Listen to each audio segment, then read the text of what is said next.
Wake up the whole world. Now is the high time to awake out of sleep. Today I'm going to show you the seed of the new world order and also the mark of the beast that they already have. All they have to do is enforcing their law. The whole thing is tied with religion. That's why Revelation chapter 13 verse 17, the Bible says no one can buy or sell. Notice. It's a great honor for me. Thank you so much. Friends, I'm going to give you a little history and then I will tell you the power behind the scene, the new world order. Constantine was the one who united the church and stayed together. Notice, during dark ages, pagan Rome, when he marched them to Tiber River, they said they was baptized. So when they came to the church, they was idol statue worshippers. So when they brought their statues in Roman Catholic Church, they start naming them Christian name, Jupiter and all this thing. They call them Peter and Rosary and all this paganism that they brought to Roman Catholic Church.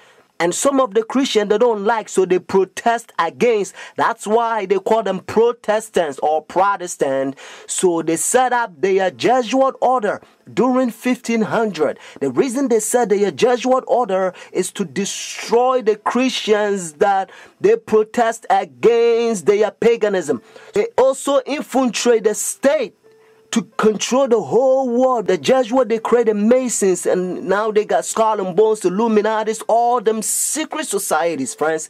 They control the whole world. And what else? Obama and all them power, they all belongs to secret societies. I love everybody. I don't have a choice if I want to go to heaven, but I got to tell you the truth because the whole thing is tied with Bible. The church and state is going to unite in the last days and they will bring the mark of the beast that the Bible says. So notice. You came from circumference I did, your old country. Yes. And it was successful. Successful, we have some decisions. It's not so easy with force. The Iraq War has been another foreign policy challenge, beginning with John Paul's papacy. Other foreign policy priorities for Benedict include pushing for peace in the Holy Land and decrying rising secularism in Europe. He's also been quietly working to establish relations, something that was not possible during the last papacy, largely because of John Paul's role in the fall of communism in Poland. The Chinese obviously didn't want John Paul II running around China doing the same thing. Pope Benedict is not that kind of a threat to China. Most of the time, in places around the world, Vatican diplomats work outside the spotlight, where experts say they often have an advantage. Some question how much government leaders of today truly listen to what the Pope has to say. And that, observers say, is a moral authority that can't be measured by economic strength or military divisions. A moral authority Benedict hopes to draw upon when meeting with U.S. officials and speaking before the United Nations. I'm Kim Lawton in Washington. Now we can see a new world coming into view. A world in which there is the very real prospect of a new world order. Pope Benedict XVI is calling for a new world financial order. A document entitled Charity and Truth was released just hours before the G8 summit. Friends, the Jesuit order, they also infiltrate every religion, especially Sunday churches. That's why Revelation chapter 17 called this power whore. Notice, the mother of harlot. Jesus Christ is the one who died for the whole world and he's drawn everybody to himself. But this power, they don't want you to go to Jesus Christ. They want you to go to them and confess your sin to them. So notice what Revelation chapter 18 says. And they also infiltrate the kings, presidents. So notice. And he cried mightily with a strong voice, saying, Babylon the great is fallen and is fallen, and is become the habitation of devils, and the hole of every foul spirit, and the cage of every unclean and hateful bird. For all nations have drunk of the wine of her fornications. And notice, and the kings of the earth have committed fornication with her. Friends, now I'm going to tell you their mark. Notice this power, the mark of the beast. Because notice, if the Bible says the mark of the beast, means this power has a mark The beast is a language that God is using for this power. And they themselves, they says in their own book, the book of Catechism, the old version, notice, they says Sunday worship is their mark of authority. The new version, they don't use the word authority, but at least, thank God, they still admit it. Even the new version of Catechism, they still says they changed the Sabbath from Saturday to Sunday. Friends, the mark of the beast is not worldly speculations that sometimes you hear. Some people says, well, it's computer chip, but unfortunately you don't find in the Bible. And some people says, it's 666. But according to Revelation 13 verse 18, actually 666 help you to find the beast. What I mean is to identify the beast. But the Bible says the mark. The reason why I repeat and I kind of stretch it because I don't want you to miss it. It's a deception. Notice the mark of the beast. It's clear. It means the power, the beast has a mark to change the Sabbath from Saturday to Sunday. But unfortunately, Sunday churches, they adopt Sun Worship Day for so many years. They don't want to get rid of it.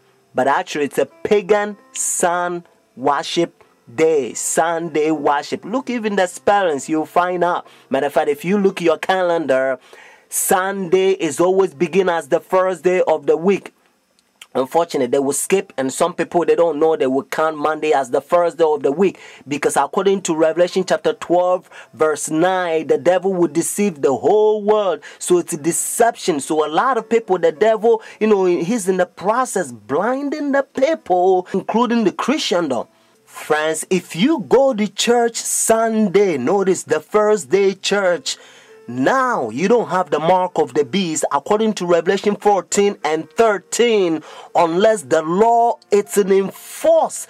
That's why now you hear different country, they try to forcing the people to not sell or do anything on Sunday because they try to enforce the law. But according to Bible, notice United States is the one who's going to cause the whole world to worship the beast. Their sun worship day means Sunday worship according to Revelation 13. So whenever United States enforce the law, then every country also going to enforce because they control the whole world. Every president on the Roman Catholic Church. Friends, Saturday is always the Sabbath, the seventh day of the week. Notice, and again, it's always Saturday. And that's why the Bible says the seventh day is the Sabbath.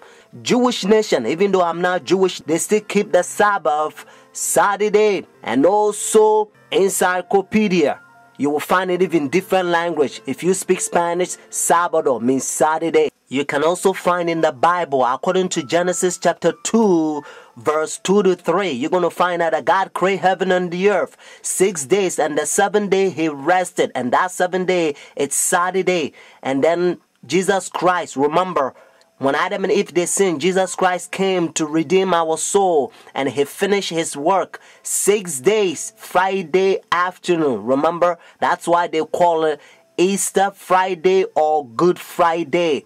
It says it is finished Friday, and then he rested Saturday, just like he rested Genesis chapter 2 verses 1 to 3. And Sunday, the early day in the morning, you will find in the book of Luke chapter 24 verses 1 to 3. You will also find in Luke chapter 23 verses 50 to 56. The seventh day is always Saturday until Constantine 321. He changed it from Saturday to his own pagan sun creation worship day. The devil behind the scene. You are about to see the power. God is going to fill us with his outpouring just like he did it for the first century, the Apostle Church. And then we're going to go forward and preach the loud cry. The third angel's message. We're going to protest against their pagan sun worship day. Means their Sunday worship. And then Jesus Christ will come. Just like Bible says, if the day is not short, no flesh will be saved. But for the elect's sake, means